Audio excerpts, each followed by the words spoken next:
ప్రతిభ Biotech కోకోలి సమర్పించు మరియు సహ సమర్పిస్తున్న వారు పర్ఫెక్ట్ మట్టి మనిషి కార్యక్రమానికి తిరిగి స్వాగతం.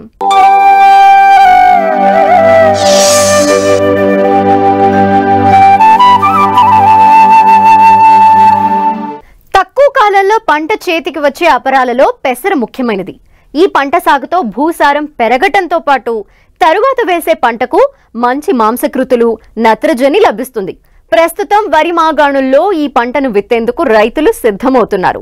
వరి మాగాణుల్లో మినుము సాగు ఆలస్యమైనప్పుడు పెసర చక్కటి ప్రత్యామ్నాయం. అయితే ఏటా పల్లాకు తెగులు ఉధృతి ఎక్కువగా ఉండటంతో ఫలితాలు నామమాత్రంగా ఉంటున్నాయి. ఈ సమస్యని అధిగమించే దిశగా పల్లాకు తెగుల్ని తట్టుకునే పెసర రకాలు, సాగులో పాటించాల్సిన యాజమాన్యం గురించి ఇప్పుడు తెలుసుకుందాం.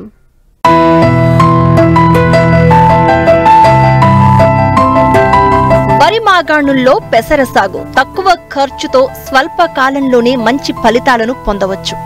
గత ఏడాది కొంతమంది రైతులు ఎకరాకు 6 నుంచి 10 క్వింటాళ్ల దిగుబడిని నమోదు చేసి ఆర్థికంగా సత్ఫలితాలు సాధించారు.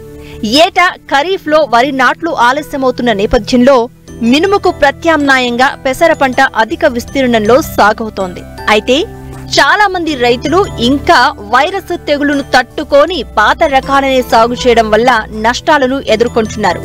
ఈ నేపథ్యంలో మేలైన పెసర రకాలు సాగు యాజమాన్యం గురించి తెలుసుకుందాం. LGG 407 రకం పంటకాలం 65 నుంచి 70 రోజులు. మొక్కలు నిటారుగా పెరిగి కాయలు మొక్క పై భాగాన కాస్తాయి. గింజలు మెరుస్తూ మధ్యస్థ లావుగా ఉంటాయి. కొంతవరకు బెట్టను కూడా తట్టుకునే ఈ రకం పల్లాకు తెగులుతో పాటు ఆకుమచ్చ తెగుళ్లను తట్టుకుంటుంది.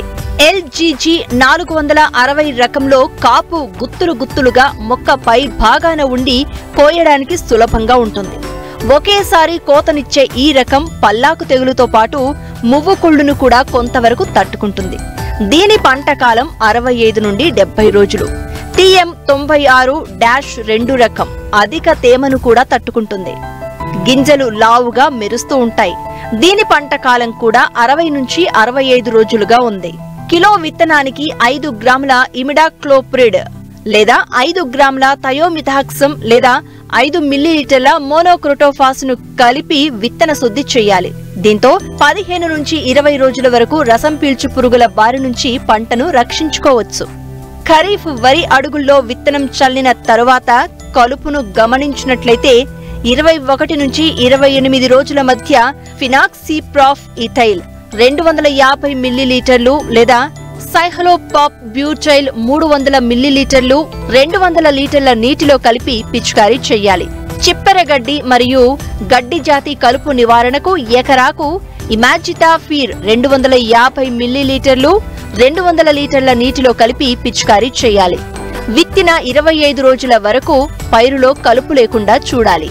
సాధారణంగా వరి మాగాణుల్లో సాగు చేసే పెసర పంటకు నీటి తడుల అవసరం ఉండదు. కానీ బెట్ట పరిస్థితులు ఏర్పడినప్పుడు 1-2 తడులు ఇచ్చినట్లయితే మంచి ఫలితాలు వస్తాయి. ఈ విధంగా పెసరలో మేలైన యాజమాన్య పద్ధతుల పట్ల రైతులు తగిన శ్రద్ధ పెట్టి చీడపీడల నివారణ పట్ల కూడా తగిన జాగ్రత్తలు తీసుకున్నట్లయితే ఎకరాకు 6 నుంచి 10 క్వింటాళ్ల దిగుబడిని సాధించే వీలుంది. ప్రస్తుతం పెసర ధర క్వింటా 4000 నుంచి 5000 మధ్య ఉంది. తక్కువ ఖర్చు శ్రమతో వరి సాగు కంటే మెరుగైన ఫలితాలు ఈ పంటలో నమోదవుతున్నాయి.